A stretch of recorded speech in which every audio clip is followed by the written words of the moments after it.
بسم اللہ الرحمن الرحیم۔ حضرت ابو امامہ رضی اللہ تعالی عنہ فرماتے ہیں، نبی کریم صلی اللہ علیہ وسلم نے ارشاد فرمایا، اے عورتوں کی جماعتوں، یاد رکھو جو تم میں سے نیکی والی زندگی گزارتی ہیں وہ نیک لوگوں سے پہلے جنت میں داخل ہو جائیں گی۔ بہت بڑی خوشخبری کی بات ہے۔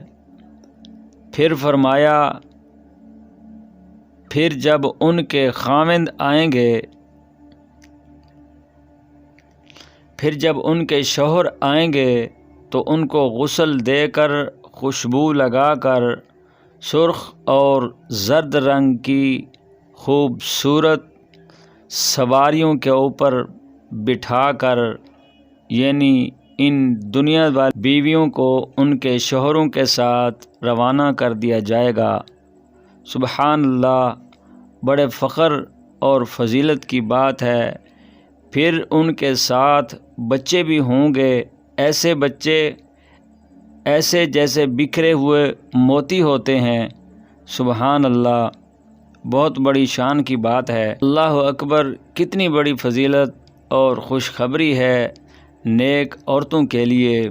جو عورتیں نماز روزہ کی پابندی کرتی ہیں اور تلاوت قرآن بھی پابندی سے ادا کرتی ہیں، ایسی خوش نصیب عورتوں کے لیے یہ خوشخبری ہے کہ قیامت کے دن وہ جنت میں مردوں سے بھی پہلے داخل ہوں گی۔